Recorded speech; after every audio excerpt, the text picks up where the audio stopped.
नमस्कार, राजनीति कोटपुतली में आपका स्वागत है। श्री राम मंदिर प्राण प्रतिष्ठा आयोजन समिति के तत्वाधान में रविवार को मातृ सम्मेलन व विशाल कलश यात्रा का आयोजन हुआ। सम्मेलन के मुख्य वक्ता राष्ट्रीय स्वयंसेवक संघ के प्रांत घोष प्रमुख बुद्धि प्रकाश ने कहा कि 500 वर्षों के संघर्ष व बलिदानों के बाद सुप्रीम कोर्ट के आदेश से अयोध्या में भगवान श्री राम का भव्य मंदिर बनने का कार्य अपनी पूर्णता की ओर है। उन्होंने कहा कि भगवान श्री राम का नामकरण में व्याप्त है। 1526 से इस आंदोलन में अनेक लड़ाइयाँ, संघर्ष व अभियान रहे। 4 लाख से अधिक लोग इस कार्य के लिए बलिदान हुए। 1990 की कार सेवा के दौरान भी हजारों भक्तों ने अपने प्राणों की आहुतियाँ दी है।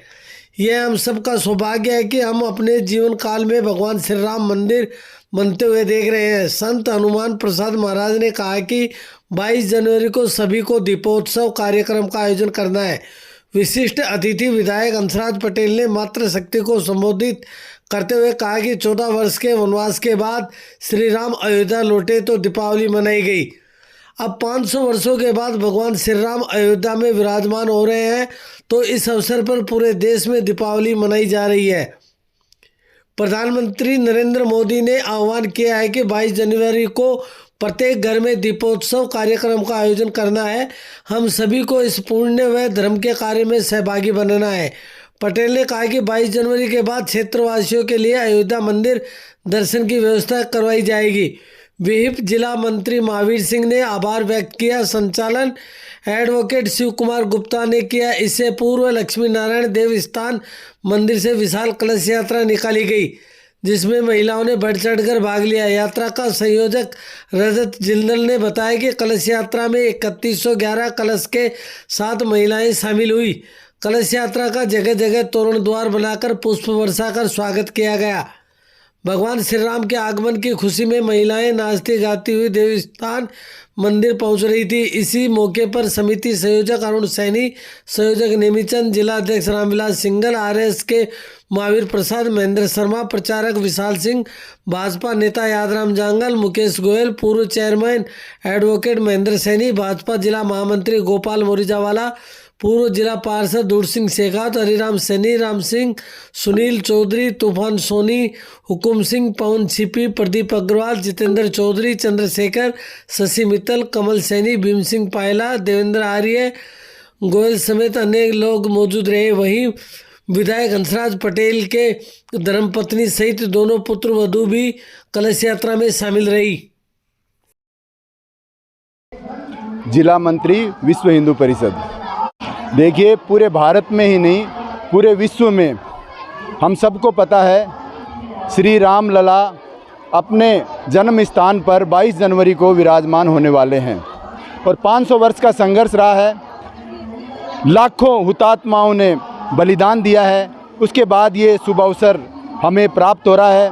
हम सौभाग्यशाली हैं कि हम अपनी आँखों से श्री राम लला को अपने निज स्थान पर, अपने जन्मभूमि पर विराजमान होते 22 जनवरी को देखेंगे।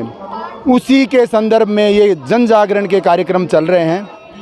हम सबको पता है कोरोना काल में जो निधि समर्पण अभियान था, जिसमें हर घर ने अपना सहयोग उस रामलला के मंदिर हेतु दिया था, तो उस न्यास ने, राम जन्मभूमि न्यास ने ये निर्णय किया कि निधि समर्पण जब हर घर से आया है तो हमें हर घर में अक्षत, चित्र और पत्रक देकर निमंत्रण देना है कि 22 जनवरी को हमारा जो रामलला का मंदिर वहाँ उसकी प्राण प्रतिष्ठा होने जा रही है, उस हेतु और देखने हेतु वहाँ हमें जाना है। इसलिए उन्होंने चित्र, पत्र और अक्षत हर घर के लिए भेजे हैं। तो हमारे कोटपुतली ज़िले में भी वो अक्षत, चित्र और पत्रक आए हैं। कोटपुतली नगर में 12 बस्तियां हैं। 12 बस्तियों में टोलियां बनी हैं, वार्ड के हिसाब से टोलियां बनी हैं और वो अक्षत वितरण 1 तारीख से चालू है।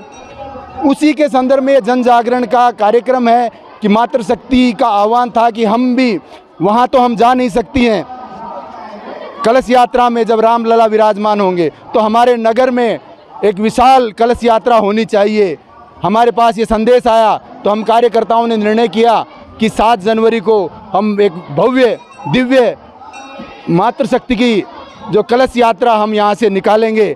उसके लिए भी कार्यकर्ताओं ने कूपन वितरित किए। मातृशक्ति ने उसमें 50 रुपये की राशि भी मातृशक्ति ने स्वयं ने दी और आप देख ही रहे हो बड़ी संख्या में मातृशक्ति आई। सही बात कही आपने। उस समय हमें पता है त्रेता युग में श्री राम वनवास काटकर 14 वर्ष का वनवास काटकर अपने अयोध्या पधारे थे। अब तो 500 वर्ष का संघर्ष काल है और 78 युद्ध हुए हैं इसके लिए। और हमें कार सेवकों का बलिदान तो अभी ध्यान में है 90 और 92 का। तो इसके लिए हमने निर्णय किया है कि कोई मंदिर, हमारे नगर का कोई मंदिर ऐसा बाकी नहीं रहे जो सजे धजे नहीं। और हर मंदिर में LED लगाकर हम कार्यक्रम लाइव देखेंगे। कहीं सुंदरकांड होंगे, कहीं रामायण होगी, कहीं श्री राम जय राम की 108 मालाएं होंगी। इस प्रकार का दिन का कार्यक्रम 11 बजे से 1 बजे तक रहेगा। रात्रि में दीपोत्सव जैसा माहौल रहेगा। हर घर में दीपावली मनाई जाएगी। सबसे ये निवेदन किया है कि कम से कम 5 दीपक तो जलाना ही है। लेकिन घर घर में जा रहे हैं, ये संदेश दे रहे हैं तो वो कह रहे हैं कि नहीं, हम तो उस प्रकार से सजाएंगे जिस प्रकार से दीपावली में हम सजाते हैं अपने घर को। मैं माया पटेल, हमारे विधायक साहब की पुत्रवधू। सर्वप्रथम तो मैं कहूँगी जय श्री राम। और ये हमारे लिए एक हर्ष का विषय है कि 500 वर्ष बाद राम मंदिर की प्राण प्रतिष्ठा होने जा रही है हमारे अयोध्या में। तो जिस तरह से राम जी 14 वर्ष का वनवास काट के आए थे, तब हमने दिवाली मनाई थी। तो मैं अनुरोध करना चाहूँगी, अब जब 500 वर्ष बाद मंदिर बनने जा रहा है तो मेरी सारी माताओं बहनों सब बुजुर्गों से मेरा ये निवेदन रहेगा कि वो अपने घरों में दीप जला के रंगोली मना के इस त्यौहार को बहुत धूमधाम से दिवाली की तरह ही मनाएं। सबसे पहले तो सबसे ये अनुरोध करना चाहूँगी, मतलब भीड़ ना बढ़ाए वहाँ पे जाके, और आप अपने आस पड़ोस की महिलाओं को एकत्रित करके यहाँ पे ही दिवाली जैसा मनाएं, ताकि हमारे लिए भी अच्छा रहे और हमारे देश के लिए भी। तो आप यहाँ पे टीवी में ही पूजा अर्चना करके धूमधाम से दिवाली का त्यौहार मिठाइयाँ बांटकर इस खुशी का इजहार कीजिए। और जिस प्रकार अयोध्या में 22 तारीख को राम राज्य स्थापित होने जा रहा है, हमारे कोटपुतली वासियों ने तो 3 दिसंबर को ही राम राज्य स्थापित कर दिया था, पटेल जी को विजय दिलाकर। ये हमारे सनातन धर्म के लिए एक बहुत गर्व की बात है कि वेस्टर्न कल्चर को छोड़कर आज हमारे बच्चों के मुंह पे जय श्री राम के नारे हैं। जहां पहले वो वेस्टर्न कल्चर से प्रभावित होकर इंग्लिश गाने सुनते थे, पार्टीज करते थे, अब वहीं वो लोग राम भूमि से प्रेरित होकर राम लला का नाम लेकर जय श्री राम के नारे गूंजते हैं और हर घर में अब राम की बातें होती हैं। मेरा नाम शेफाली अग्रवाल है। जिस प्रकार अपन दिवाली का उत्सव मनाते हैं, उसी प्रकार 500 वर्ष बाद ये अपने भारत के इतिहास के लिए बहुत गौरव की बात है। इसलिए हमें ये वाला त्यौहार भी दिवाली की तरह ही मनाना चाहिए। पूरे घर में पूरे दीपक की तरह दीपक जलाएंगे, पड़ोस में सब जगह मिठाइयाँ बांटेंगे, गले मिलेंगे। जिस प्रकार अपन दिवाली का माहौल अपने घर में होता है, उसी प्रकार ये त्यौहार भी 22 जनवरी को जो मनाया जाएगा, हम सबको मिलकर बनाना चाहिए।